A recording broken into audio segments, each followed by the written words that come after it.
안녕하세요. 닥터 유 유태우입니다. 오늘의 주제는 다리 피로 완치 훈련입니다. 다리가 피로하다고 느끼는 분들이 굉장히 많죠. 잘 때 이렇게 다리를 올려놓는다든지, 다리 밑에 베개 하나를 놓는다든지, 아니면 이제 목욕탕 같은 데 가보시면은요, 이렇게 다리를 올려놓고 계시는 분들이 계시죠. 이게 다리 피로거든요. 그래서 굉장히 흔한 문제고요. 특히 여성들한테 더 많습니다. 다리 피로는요, 다리가 무겁게 느끼기도 하고요. 다리가 뭔지 모르겠지만 설명할 수 없지만 아주 불편해요. 또 다리가 아프기도 합니다. 특히 종아리 부분이 아프죠. 증세만 봐서는 정말 아주 대단하진 않습니다. 근데 그럼에도 불구하고 이게 문제가 되는 게요, 매일 아픕니다. 하루도 빠짐없이.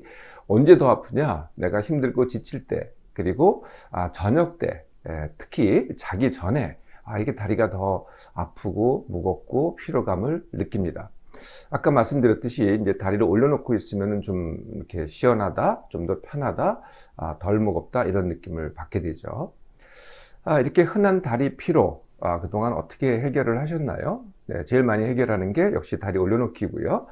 두 번째가 온욕, 족욕, 반신욕 이렇게 해도 좀 나아지는 것 같아요. 세 번째가요, 마사지입니다. 주물러주고, 또 요새는 이제 안마기가 있잖아요. 안마기를 사용해서 다리를 이렇게 주물러 주면은 또 낫습니다. 네 번째는요, 이 다리 피로가 있을 때 붓기가 있기도 하고 없기도 하는데요, 부은 느낌이 드는 경우도 상당히 많습니다. 이게 다리가 좀 부은 것 같아, 이런 느낌이 들거든요. 그래서 뭘 사용하냐 하면은 압박 스타킹, 그러니까 이제 스타킹이 있는데 이렇게 쫙 조여줘요. 이런 걸 사용을 하기도 하고요. 또 정말 부었다고 이렇게 판단이 되면은 이뇨제를 사용하기도 합니다. 그래서 이렇게 이제 이런 걸 사용할 때마다 조금 더 낫구나 이런 걸 느끼긴 하지만은요, 내일 또 그래요. 오늘 좀 낫다고 하더라도 내일 또 그렇다는 거예요. 그게 왜 그렇겠어요? 이런 치료가 다 결과를 치료하지 진통제랑 똑같다는 겁니다. 먹을 때는 반짝하지만은 또 얼마 지나가면 다시 원래대로 돌아가죠. 원인 치료가 아니기 때문에 그렇다는 거죠. 요즘 이렇게 이제 광고를 보면은요, 사실은 그게 아닌데도 불구하고 마치 이런 병들이 다리 피로의 원인인 양 이렇게 이제 광고되는 것들이 있습니다. 그게 뭐냐면 하나가 하지정맥류입니다. 하지정맥류는 이제 모습이 이렇게 외모에 보이잖아요. 이렇게 이제 정맥이 두드러져 보이는데 이거는 사실 이렇게 흔하지 않거든요. 이렇게 문제가 안 됩니다. 그런데 이제 다리 피로감은 굉장히 흔하거든요. 다리가 무겁고, 그럼 이제 그걸 갖다 연관을 시키는 거죠. 하지 정맥류 때문에 다리 피로가 온다. 이렇게 이제 연관을 시키는 겁니다. 그래서 마치 이 하지 정맥류를 해결하면은 다리 피로감이 해결된다. 이제 이렇게 광고를 하는데 두 개는 무관합니다. 그래서 이거는 이제 불필요한 치료가 되는 거죠. 그냥 외모를 하겠다면 이제 그거는 이유가 되지만은 하지 정맥류를 치료한다고 다리 피로가 해결되는 건 아니라는 거죠. 또 한 가지가 이제 정맥순환 개선제라는 이제 그런 약을 이제 광고를 해요. 이 정맥순환 개선제라는 것은 이제 정맥의 정맥의 벽을 갖다가 튼튼하게 하는 그런 효과가 있다고 하는 약이거든요. 그래서 이게 원인이 아닙니다. 아까 이제 하지 정맥류나 비슷한 거죠. 정맥을 갖다가 튼튼하게 한다고 이 다리 피로감이 해결되는 거는 아니거든요. 이것도 이제 관련이 없는 걸 갖다가 제일 흔한 문제를 갖다 관련시켜서 이게 마치 이걸 해결하는 것 같이 이렇게 이제 광고를 합니다. 다리 피로를 일으키는 그 메커니즘은 뭘까요? 메커니즘은 이제 크게 두 개가 있습니다. 하나는 붓기입니다. 다리가 붓기죠. 붓기 또는 부종이 되는 거고요. 붓기 부종이라는 것은 이제 다리 쪽으로 물이 더 많이 축적이 되는 겁니다. 이게 이제 첫 번째고요. 두 번째가 다리에는 근육이 있죠. 그래서 이 다리 근육에 뭉치는 것, 이 두 가지 메커니즘을 갖고 있습니다. 하나씩 볼까요? 다리가 붓는다는 것. 그래서 이제 이 다리가 붓는 것은 이제 우리가 서 있잖아요. 그래서 이렇게 혈액도 무게가 있습니다. 혈액도 무게가 있어가지고 내려가죠. 이 내려가는데 아래로 쏠리죠. 그래서 아래로 쏠리게 할 때가 당연히 다리가 붓겠죠. 근데 조금만 부어도요, 내가 느끼는 부은 느낌은 굉장히 클 수가 있습니다. 그게 이제 다리 피로로 느껴지는 거거든요. 다리의 근육이 뭉치는 것이 이제 두 번째 메커니즘인데요. 다리에는 이제 두 가지, 특히 종아리에 두 가지 근육이 있습니다. 하나는 이제 비복근이라고 하고요. 또 다른 하나는 가자미근이라고 합니다. 가자미근은 안쪽에 있어서 안 보입니다. 가자미 같이 널쩍해가지고 가자미근이라고 불립니다. 비복근은 이제 밖에서 보이는데 이렇게 이제 밖에서 보면은 양쪽으로 이렇게 갈라져 있죠. 네, 그걸 이제 비복근이라고 합니다. 이게 이제 뭉치는 거거든요. 이게 뭉치는 거를 대부분 다 한 번씩은 경험을 해보셨을 겁니다. 언제 확실하게 아시냐면은, 뭐, 안 하던 등산을 했다. 안 하는 등산 하고 나면은 뭐, 그날은 괜찮은데, 그날로 보면은 그냥 다리가 엄청 아프잖아요. 예, 그게 이제 바로 종아리 근육 뭉침입니다. 그래서 만지면 어떻게 돼요? 굉장히 아프죠. 예, 손을 대면은 굉장히 아픕니다. 이것도 이제 급성에 가까운데요. 더 급성이 있어요. 그게 뭐냐면 쥐라는 겁니다. 등산을 하면은 이제 정말 이제 근육이 갖다 무리하게 썼기 때문에 이제 근육 뭉침이 오는데 쥐는 꼭 그런 게 아니더라도 옵니다. 그래서 이제 이걸 갖다가 경련이라고 하죠. 근육 경련이라고 하거든요. 네, 그러면은 근데 원리는 똑같습니다. 근육이 그냥 강렬하게 뭉치는 거거든요. 그러면 정말 아픕니다. 네, 다들 경험해 보셨죠? 네, 그리고 만질 수가 없어요. 너무나 아파가지고. 이게 이제 두 번째 메커니즘인 근육 뭉침입니다. 이게 이제 메커니즘이고요. 예, 그러면은 이러한 다리 붓기와 근육 뭉침을 일으키는 원인은 뭘까요? 네, 이 이제 크게 세 가지가 있는데요. 부종을 일으키는 원인, 그 다음에 두 번째가 근육을 뭉치게 하는 원인, 그리고 이 두 가지 다 일으키는 원인, 이렇게 이제 크게 세 가지의 원인으로 나눌 수 있을 것 같아요. 붓기를 일으키는 원인, 이건 뭐 쉽게 짐작할 수 있겠죠. 오래 서 있는다. 예, 그러면은 붓기를 일으킵니다. 이거는 오래 서 있으면은 이제 혈액이 아래로 쏠리겠죠. 두 번째가요, 좀 의아한 원인일 수 있는데요. 오래 앉아 있으면, 오래 앉아 있는데 왜, 물론 오래 앉아 있어도 다리는 떨어져 있으니까 뭐 그럴 수도 있는데요. 사실은 다른 이유가 있습니다. 오래 앉아 있으면은요, 근육이 움직이지 않잖아요. 네, 그냥 앉아만 있는 거지 근육이 안 움직입니다. 다리 근육들이. 혈액은 이제 심장에서 나와서 동맥을 통해서 우리가 이제 하지로 가죠. 뭐 상지로도 가고요. 그리고 다시 모세혈관을 갖다가 지나서 정맥을 통해서 심장으로 돌아갑니다. 그런데 심장도 이제 펌프 역할을 하죠. 동맥도 사실은 펌프 역할을 합니다. 예, 그래서 이제 아주 말단까지 이 손끝이라든지 발끝이라든지 말단까지 이제 혈액을 보내는데요. 정맥은 펌프를 할 수가 없습니다. 정맥에는 근육이 없거든요.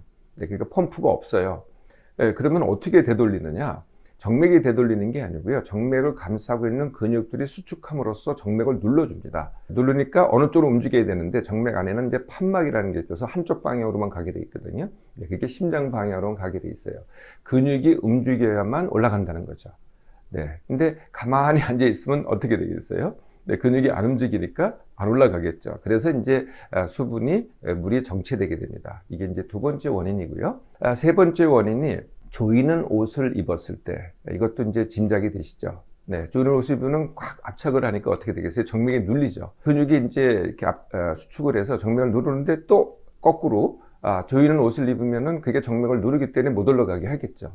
네, 대표적인 게 여성들이 즐겨 입는 청바지입니다. 아주 굉장히 그냥 꽂기게 있죠. 날씬하게 보이게 하기 위해서. 그 비슷한 게 레깅스가 있고요. 또 스타킹도 있습니다. 네, 이걸 갖다 꽂기게 입을 때 아무래도 정맥의 흐름을 갖다가 방해하게 됩니다. 자, 그러면은 근육 뭉침이 오는 원인을 또 한번 볼까요? 네, 그 근육 뭉침이 오는 것은 아까 산에 갔다 오면은 라고 해서 힌트를 얻으셨겠지만은 오래 걸으면은, 네, 걷기를 오래 하면은, 네, 근육 뭉침이 옵니다. 네, 이거는 당연한 거겠죠.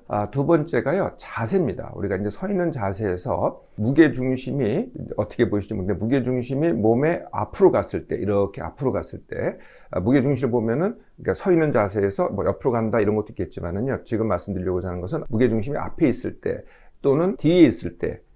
인데 이 중에서 앞에 있을 때거든요. 앞에 있을 때 이렇게 무게중심이 앞으로 가면은 이 몸 뒤에 있는 근육, 특히 종아리 근육이 어떻게 되겠어요?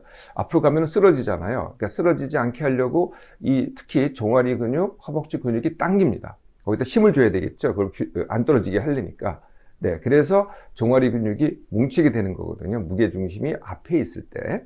뭐가 있냐면은 수구리 자세가 있습니다. 그러니까 이제 머리가 있습니다. 머리를 갖다가 우리가 수그리잖아요. 그럼 머리 무게가 있잖아요. 그 머리 무게가 무거우니까 이제 내려가려고 하지 않겠어요? 근데 이걸 갖다가 안 내려가게, 떨어지지 않게 하려니까 목 뒤에 있는 근육이 어떻게 되겠어요? 목 뒤하고 어깨에 있는 근육을 갖다가 긴장하게 됩니다. 그러니까 목 뒤에 근육에 뭉침이 오는 거고 어깨 근육에 뭉침이 오는 거죠. 이게 수그리 자에서 오는 것과 원리가 똑같습니다. 네, 그래서 무게중심이 앞으로 가게 하는 그런 자세를 일으키는 게 가장 대표적인 게 뭐겠어요? 하이힐입니다. 네, 하이힐은 이렇게 들잖아요. 네, 드니까 자연적으로 무게중심이 앞으로 갑니다. 그러니까 앞으로 가는 것 같다가 뒤로 밸런스를 맞추기 위해서 종아리 근육이 당기게 되는 거죠.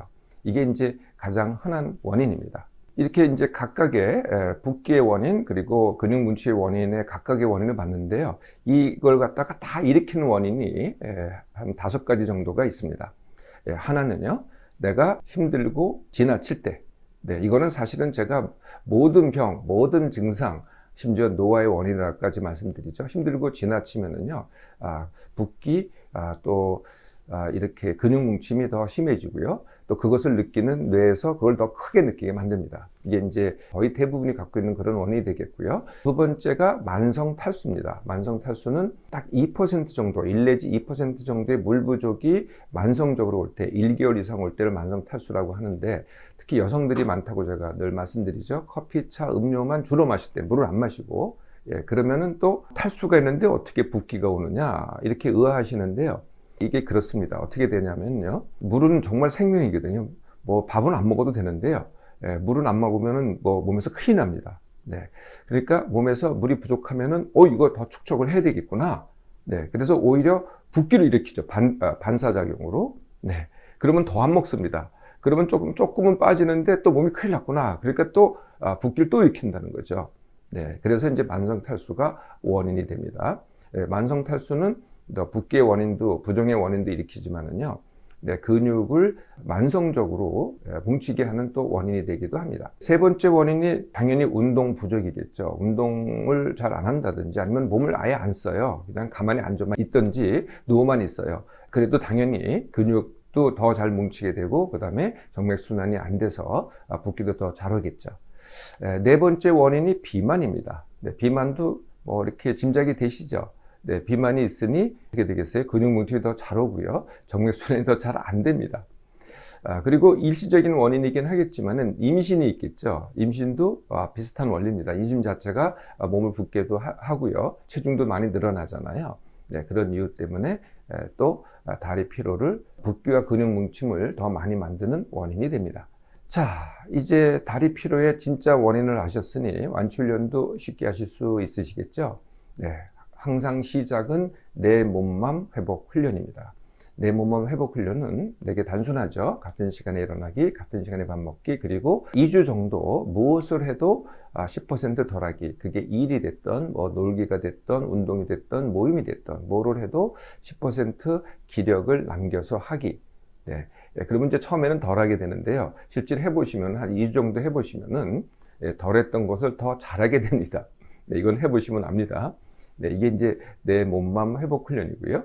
네, 두 번째가 당연히 물 2리터 더 마시기입니다. 네, 특히 여성들은요. 네, 그래서 물 2리터 더 마시기는요, 그냥 잘 마시는 분들은 뭐 관계없고요. 못 마시는 분들은 참 물 마시기를 어려워하시더라고요. 그러면은 음식과 함께 물을 마시면 됩니다. 뭐 커피를 좋아하시면 커피 마시지 말라는 게 아니고요. 커피 마시고 물 한 잔, 뭐 음식 먹고 물 한 컵, 뭐 이렇게 하시면은 물을 쉽게 마실 수 있습니다. 그래서 물 2리터 더 마시기. 세 번째가 자세가 원인이라 그랬잖아요. 네, 그래서 자세를 서 있을 때 의도적으로 무게 중심을 갖다가 뒤로 쓰러질 것 같은 뒤로 하는 겁니다. 이렇게 이런 자세를 자꾸 취해 보시라는 거죠. 그리고 하일이 원인이라 그랬잖아요. 네, 그래서 하일을 안 신을 수는 없고 하일은 특별한 사람한테 꼭 보여줘야 할 때. 이때만 신으시라는 거예요. 그래서 여성들이 이제 평상시 왔다 갔다 할 때, 이동할 때도 하이를 신으시는데요. 이동할 때는 그냥 편편한 운동화를 신으시고요. 하이는 항상 들고 다니세요. 좀 여성들은 원래 가방을 들고 다니지 않아요. 그러니까 가방을 넣고 다니시고 가라만 신으면 되는 거거든요.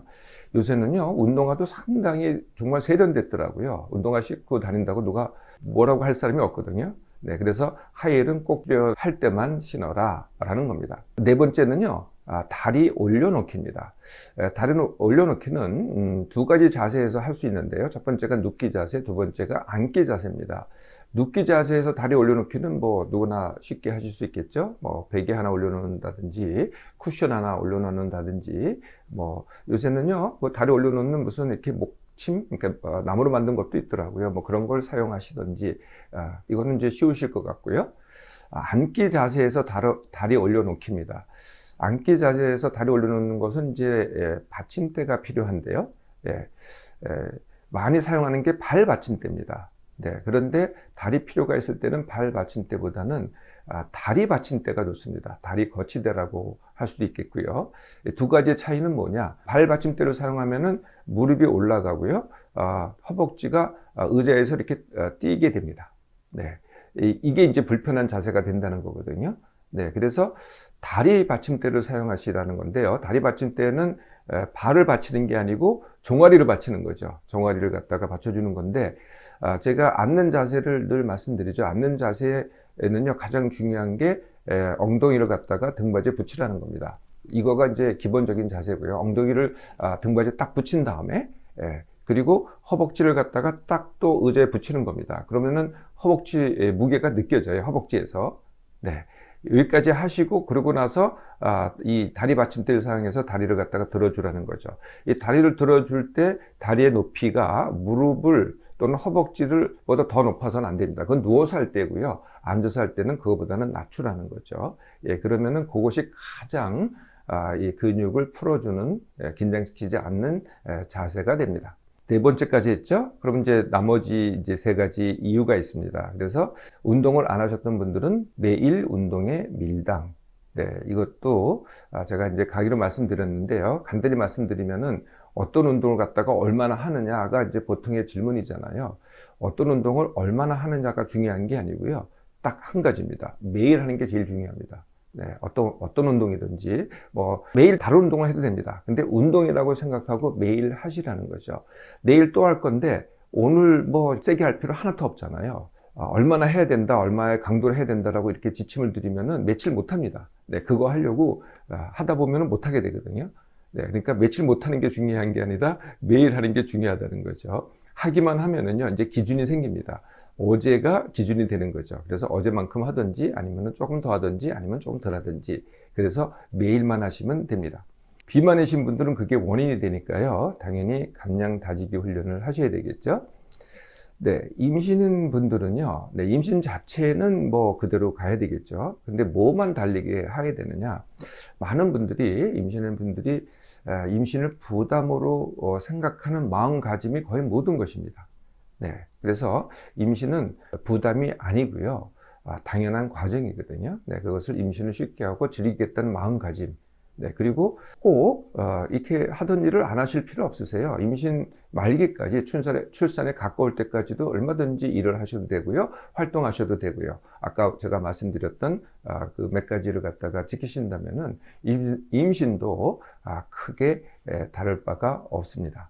자, 다른 완치훈련이 그렇듯이요. 완치훈련은 즉각적으로 효과가 나타나지는 않습니다. 네, 이미 다리 올려놓기라든지 조격이라든지 이런 거는 이제 바로 도움이 되겠지만은, 훈련은 이게 이제 누적이 되는 거거든요. 네, 그래도 제대로만 하신다면은 2주에서 1개월이면은 거의 다 다리 피로는 완치할 수 있습니다. 그런데 이제 비만이신 분들은 좀 더 많이 시간이 필요하겠죠. 네, 한 3개월 정도입니다.